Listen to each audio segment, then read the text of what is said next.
Nah, itu banyak tantangan kita di Nusa Tenggara Timur. Kita tahu bahwa tantangan berturut-turut.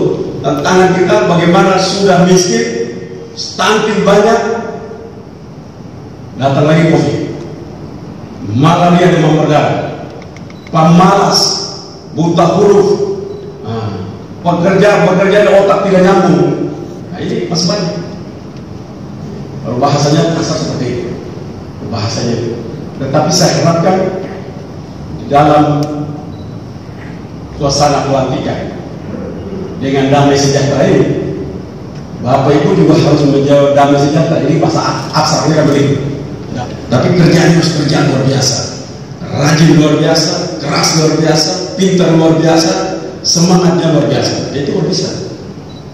Tapi kalau bisnis as usual, kerja seperti biasa-biasa saja, maka tidak akan mungkin, tidak akan sampai pada mimpi besar kita.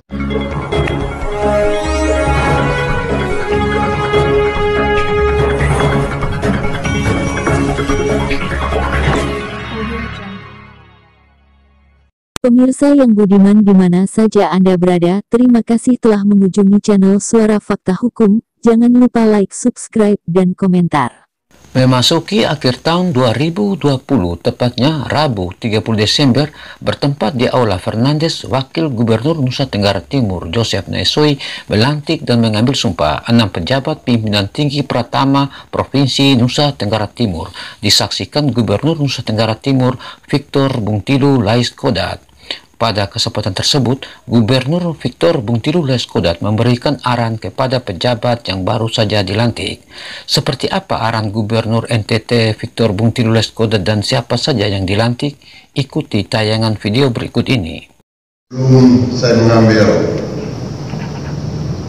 janji, saya ingin bertanya, apakah saudara-saudari bersedia untuk diambil janji menurut keyakinan masing-masing? Ya, kami bersedia.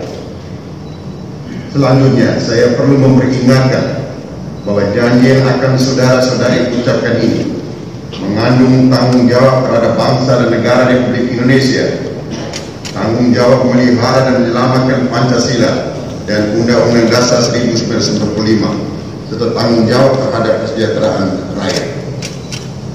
Janji ini di samping disaksikan oleh diri sendiri, keluarga, dan oleh semua yang hadir, juga yang penting sekali disadari bahwa janji ini disaksikan oleh Tuhan Yang Maha Esa, karena Tuhan itu Maha Tahu.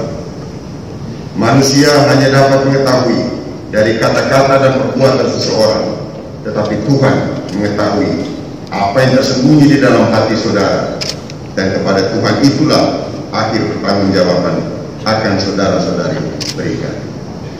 4B, Jabatan Lama Kepala Bagian Pembinaan, Advokasi Pengadaan Barang Jasa, dan Administrasi Pembangunan, Biro Pengadaan Barang dan Jasa Sekretariat Daerah Provinsi Nusa Tenggara Timur. Jabatan baru Kepala Dinas Lingkungan Hidup dan Kehutanan. 2. Victorius Manek MSI. Jabatan Lama Kepala Badan Penghubung Provinsi NTT. Jabatan baru Kepala Dinas Pemberdayaan Masyarakat dan Desa. 3. Dr. Gigi Iin Andriani MKes. Jabatan lama Kepala Bidang Kesehatan Masyarakat pada Dinas Kesehatan Provinsi Nusa Tenggara Timur. Jabatan baru Kepala Dinas Pemberdayaan Perempuan dan Perlindungan Anak. 4. Dr. Randus Petrus Serantahu.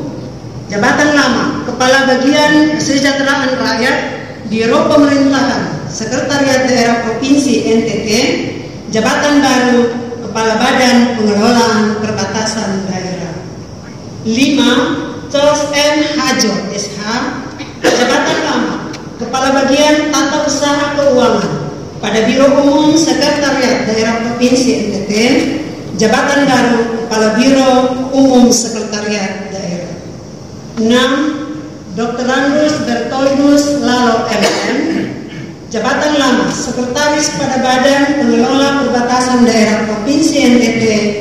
Jabatan baru Kepala Biro Organisasi Sekretariat Daerah. Gubernur Nusa Tenggara Timur, tanda tangan cap Victor Bungtilu Laiskodat. Assalamualaikum warahmatullahi wabarakatuh. Shalom. Salve. Om Swastiastu. Namo Buddhaya. Salam kebajikan. Yang saya hormati Bapak Wakil Gubernur Nusa Tenggara Timur, Bapak Sekda dan seluruh hadirin pada kesempatan yang berbahagia ini yang juga saya hormati. Yang pertama, saya menyampaikan selamat Natal untuk kita semua bagi umat Kristiani. Yang kedua, selamat menyongsong tahun baru 2020 dan kita akan masuk dalam 2021 dengan harapan-harapan yang tentunya akan kita bangun untuk kepentingan nusa bangsa khususnya provinsi yang kita cintai.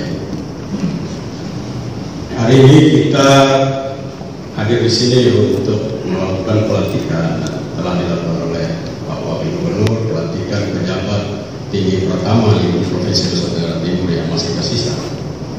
Kita punya mimpi besar tentunya untuk mengangkat harkat dan martabat provinsi ini menjadi provinsi yang bisa dipandang dalam segala aspek menjadi provinsi yang mendapatkan penghormatan martabat dalam segala hal. Karena itu tentunya dipandang perlu untuk melakukan perubahan, perbaikan dan reposisi untuk kepentingan mimpi-mimpi itu. Nah, karena itu sekali lagi selamat kepada para pejabat tinggi pertama yang baru saja dilantik. Bapak-bapak Ibu semua tahu bahwa kita punya mimpi besar, dan mimpi besar itu juga punya target besar. Kalau target besar berarti kerjanya juga kerja besar. Nah itu selain daripada ada kebanggaan mendapatkan posisi yang terhormat, maka juga ada konsekuensi logisnya adalah kita harus mampu menunjukkan bahwa kepercayaan yang diberikan itu mampu diemban dengan baik. Provinsi ini sedang bertumbuh, menurut saya bertumbuh dalam keadaan menuju titik yang baik. Lahan-lahan kita bergerak, tetapi memang perubahan itu berbanding terbalik dengan ekspektasi masyarakat, khususnya dalam keadaan kita mengalami situasi bencana secara global, pandemi COVID-19 seperti saat ini. Karena itu perlu ada percepatan, perlu ada cara berpikir out of the box, cara berpikir yang tidak linear, tidak yang biasa-biasa saja, tapi kerjanya harus kerja luar biasa, rajin luar biasa, keras luar biasa, pintar luar biasa, semangatnya luar biasa. Itu bisa. Tapi kalau bisnis as usual, kerja seperti biasa-biasa saja, maka tidak akan mungkin kita akan sampai pada mimpi-mimpi besar kita. Karena itu sekali lagi saya ingin mendorong kita semua bahwa target yang telah kita tetapkan, program-program kerja kita itu harus mampu dilakukan dengan baik. Bapak-bapak harus mampu memahami provinsi ini dengan baik. Jangan hanya terbiasa untuk di belakang meja, tapi tahu secara detail dengan baik. Contoh paling gampang, kita ini dari bertahun-tahun ada kadis kesehatan di sini, tidak hadir. Itu bagaimana obat-obatan dari 20 tahun yang lalu masih ada di gudang. Lalu saya cek kenapa itu, karena tiap kali dikirim itu masa berlakunya 3 bulan lagi sudah expired, lalu dikirim ke NTT. Itu dipakai belum selesai, belum sempat dipakai sudah expired. Ini saya perintahkan sekali lagi lewat kesempatan ini kepada Kadis, nanti lewat Pak Sekda, Pak Wagub, kita tidak lagi menerima bantuan obat dari pemerintah pusat. Kesempatan ini saya juga minta kepada Menteri Kesehatan untuk merubah cara kerja seperti ini. Ini perang terhadap mafia obat. NTT itu minimal 1 tahun 6 bulan menuju expired baru kita terima. Jangan kita terima, saya terperintahkan tidak boleh. Jadi 1 tahun 6 bulan baru boleh kita terima. Kalau kirim itu datang, kita bicara kembalikan dengan uangnya mereka. Jangan kita kirim lagi balik dengan uang kita lagi. Itu contoh seperti itu. Jadi jangan bisnis as usual. Jangan kan memang dari dulu sudah begini, jadi kami jalan begini. Nah itu saya tidak tahu. Karena ini latih kalian percuma itu. Kita harus membuat sebuah paradigma baru dengan transformasi pemikiran dan nilai-nilai baru. Jadi yang boleh kayak begini kita buat. Nanti kita akan bersurat kepada Kementerian Kesehatan dan tembuskan kepada Bapak Presiden bahwa mafia obat, jangankan bicara COVID, obat biasa saja masuk KTP ini expirednya 3 bulan baru kita terima. Ini tandanya bahwa ada mafia obat. Ini barang murah yang masuk ke kita. Jadi kita sempat pakai sudah expired dan kita buang. Dan itu pasti harganya murah sekali. Ini tidak boleh terjadi di provinsi ini. Saya menjadi gubernur, saya tidak boleh mau hal-hal seperti ini terjadi. Kita kasih rakyat kita obat-obatannya expired dan bertumpuk-tumpuk di dalam gudang sudah puluhan tahun lamanya. Merugikan pusat negara ini. Contohnya begitu. Itu contohnya. Yang kedua, kalau seperti Kadis Kehutanan Lingkungan Hidup, ini Kadis di mana seluruh nadi kehidupan Nusa Tenggara Timur, bahkan dunia ada di situ. Dunia hari ini berbicara tentang lingkungan hidup. Orang bicara tentang Sustainable Development Goals, pembangunan yang berkelanjutan. Maka di mana dia berlanjut? Kalau lingkungannya rusak tidak bisa berlanjut. Langsung bicara dengan wali kota, bagaimana sampah di kota Ubang ini. Kalau wali kota tidak bisa bersurat, tolong kami bersurat kepada provinsi untuk kami. Contohnya Labuan Bajo dan tempat-tempat lain. Ini provinsi kalau mau ada penghargaan untuk kota terkotor provinsi terkotor, kita pasti salah satu yang masuk. Bagaimana paham terhadap seluruh hutan-hutan di Nusa Tenggara Timur, penggunaannya, pemulihan kembali, restorasi hutan-hutan yang rusak. Itu contoh di Sipaya itu hutannya kalau dari jalan kita lihat ada pohon, begitu masuk ke dalam hutan tidak ada lagi. Tanggung jawab itu mendesain kembali, tanam kembali, jangan tertarik di kantor. Sudah barang hutan tapi kantor, itu contoh. Kadis Kehutanan itu ada di hutan, bukan ada di kantor. Lebih banyak dia ada di hutan. Jadi kalau kamu gubernur tanya, nah ini bagaimana? Jangan seperti di Manggarai itu. Manggarai Barat atau Manggarai Barat. Itu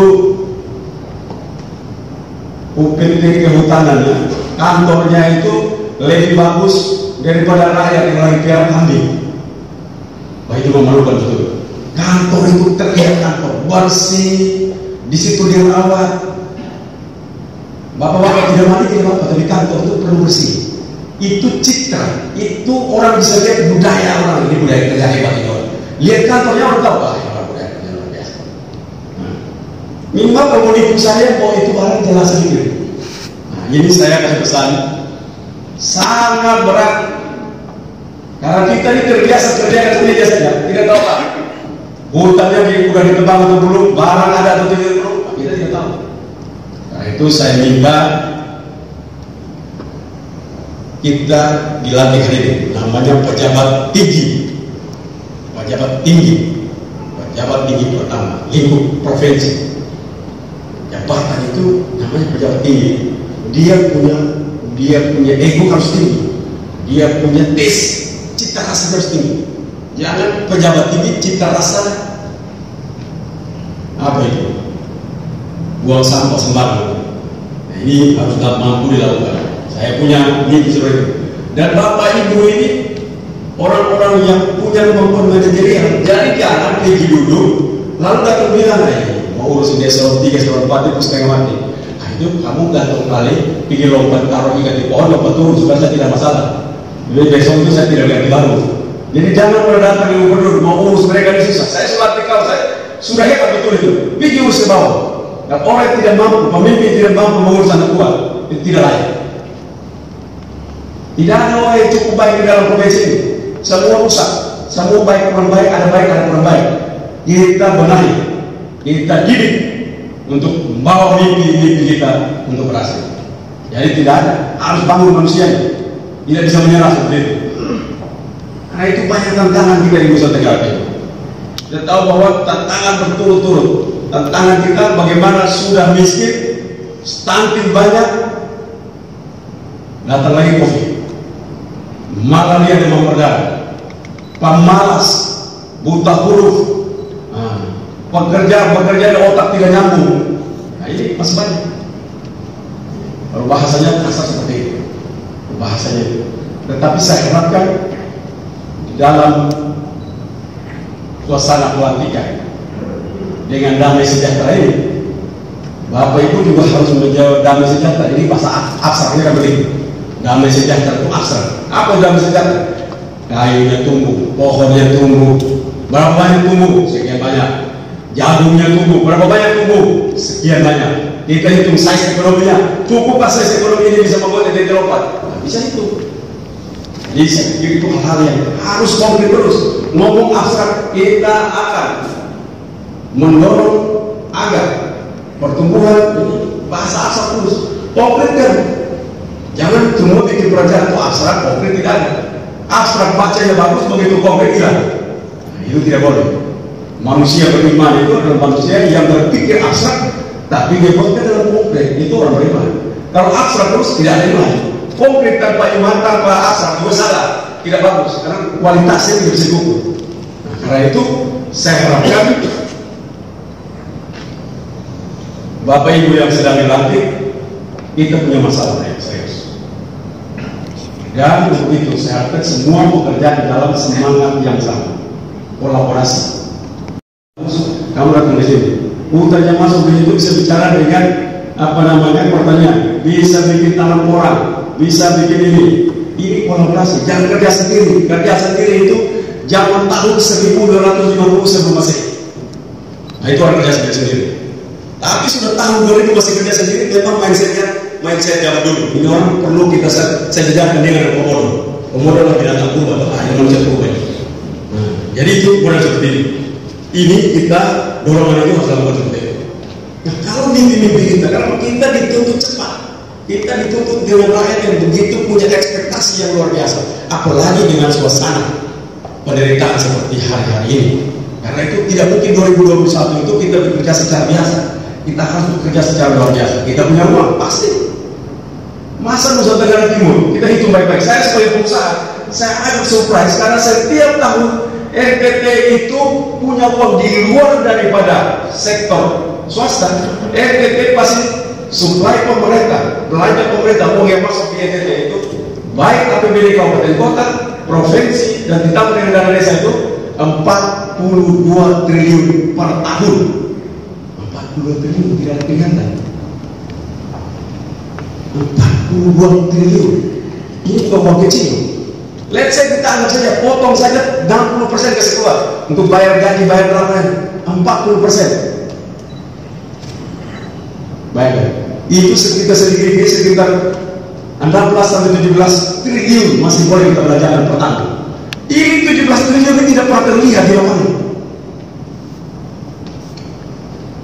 Itu saya minta. Kita harus mampu mempergunakan seluruh sumber daya dalam diri kita masing-masing. Perencanaan anggarannya harus tepat betul. Tadi Pak Sekda dan Ibu Asisten 3 sudah laporkan bahwa tanggal 6 nanti kita sudah penyerahan DIPA ya. Nah, 1 hari lebih cepat dari tahun kemarin.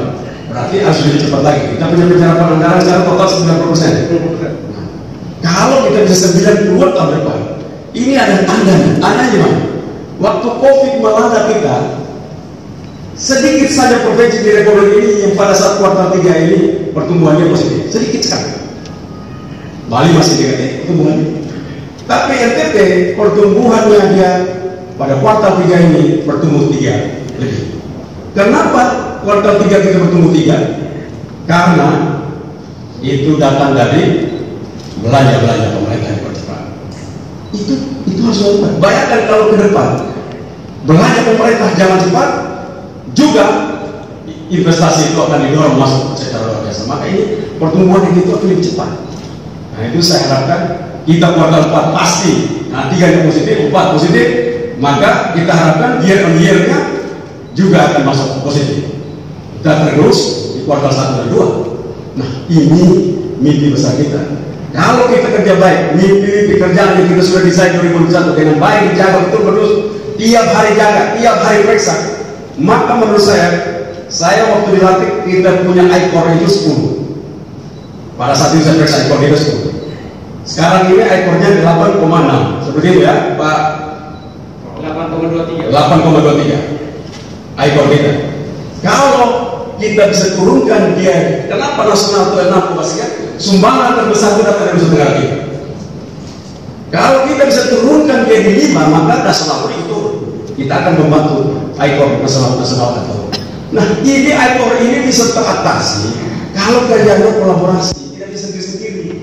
Tidak bisa sendiri-sendiri. Industri jalan sendiri, ngomong-ngomong perdagangan, ngomong-ngomong, tidak tahu ada komoditi apa yang sedang dibangun di Nusa Tenggara Timur, perdagangan menuju kemana tidak tahu, supply chain-nya ada di mana, warehouse-nya tidak tahu di mana, bagaimana membangun cold storage ada di mana, tidak tahu dalam perencanaannya tidak bisa. Nah ini namanya kerja secara kolaboratif. Harus setiap dinas dia tahu dia perlu ini, perlu ini. Saya perlu koperasi, saya perlu pariwisata, saya perlu industri, saya perlu pertanian, saya perlu anggaran. Ini direncanakan di saya dalam semangat yang sama. Kalau ini kita bisa lakukan, maka saya pasti 2021 akhir seperti hari ini kita berdiri kalau begini ada acara, maka kita akan berdiri di sana. Saya pasti kali kita punya pekerjaan kita akan bertumbuh luar biasa. Karena itu saya minta nomor 1 inspektorat tolong itu juga lakukan pemeriksaan dan pendampingan. Jadi jangan periksa susah tunggu salah dulu baru, tapi dari awal terus menerus, dari keuangan jangan menunggu. Supaya dari setiap OPD itu kalau belum datang kita langsung action, cek mereka, kau belum kirim kau punya dokumen berkaitan ini, bendahara kamu lelet, gatel, dicapkan. Jadi kita terus bercepat, tidak boleh kerja biasa. Kalau kerja biasa kita tunggu bendahara nyata tidak datang, ya kita biar aja. Kalau dia berdatang cair, biar aja mati mampu. Tidak boleh. Kita harus mampu untuk cepat seperti itu.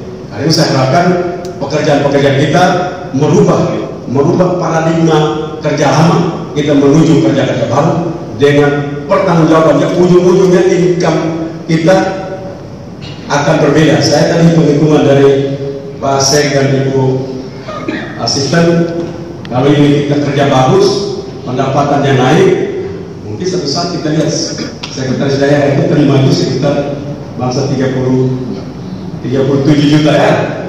Nah hebat itu, tapi Bapak tidak ada lagi. Apa kan 2022 sudah kecil ya, mungkin bisa kalau tanya saya, apakah betul pemerintahan ini berubah? Pertanyaan ini sedang lagi menata diri lebih cepat. Tapi apakah itu yang standar diharapkan? Belum. Itu bukan diharapkan. Bukan saya saja, tetapi ekspektasi publik begitu tinggi buat kita. Karena itu kita perlu ada kerjaan yang hebat lagi untuk menjawab tantangan-tantangan yang ada. Dan saya yakin di depan saya adalah masukan yang saya selalu ulang-ulang. NTT tidak butuh Superman. NTT butuh apa? Super T. NTT butuh Super T. Satu orang gubernur hebat macam apa? Nah, tapi kalau semua bergerak dalam semangat yang sama, cara berpikir yang sama, gerak yang sama, dengan emosi dan roh yang sama, maka itu gerakan yang membuat ada perubahan yang terasa sampai tinggi bawah. Saya yakin itu karena gerakan kalau dia menjadi satu kesatuan akan meningkatkan seluruh sendi-sendi kehidupan masyarakat di Nusa Tenggara. Itu saja pesan saya. Selamat memasuki tahun baru. Selamat kepada mereka yang dilantik. Tapi kerja baik-baik. Karena punya gubernur punya mulut yang tidak enak. Kalau nanti akan sakit hati. Kalau tidak sanggup lagi, ya mengundurkan diri. Tapi saya yakin itu bukan karena saya pribadi, tapi karena tuntutan ekspektasi masyarakat kepada kita begitu tinggi. Maka saya minta kita terus jawab seluruh tantangan, bersyukur, terima kasih buat semua yang karena kerja berat, bukan saya yang kerja, bukan Kak saja, tapi kalian yang bekerja, maka Nusa Tenggara Timur masuk pada provinsi ketiga pengendalian korupsi terbaik. Kita berikan tepuk tangan. Kemampuan negara provinsi ini menjadi provinsi mendapat penghargaan pengendalian korupsi terbaik ketiga di Indonesia. Provinsi dengan inovasi terbaik kelima di Indonesia. Dengan Assessment Center terbaik kedua di Indonesia. Nah, itu saya harapkan ini tahun depan itu tidak lagi nomor 5, nomor 3, 1. Nah, 2 itu siap. Jadi itu saya lagi. Tadi Ibu Astia bilang sudah dibuat untuk inovasinya minimum 1. Saya bilang 1 tapi tidak ada. Tidak ada orang minimum 1. Minimum 5. Nah, minimum 5. Kalau 1 itu tidak ada. Minimum 5 inovasi. Jadi setiap OPD minimum 5. Itu perintah. Jadi yang tidak 5, sudah tahu toh. Nanti Bapak nanti kan sudah ada surat pengunduran diri. Bapak yang dilatih badan. Surat pengunduran diri tanggal nanti Gubernur isi. Jadi nanti tinggal saya jawab menyetujui surat pengunduran diri saudara tanggal ini. Nah, itu nanti saya jawab. Karena itu kenapa? Bukan maksudnya jahat maksudnya, tapi supaya kita saling menjaga, supaya sistem itu membuat kita makin solid, makin kuat, dan makin teratur. Sekian, terima kasih. Salam. Salve. Wassalamualaikum warahmatullahi wabarakatuh. Om Santi Santi Santi Om. Om Budaya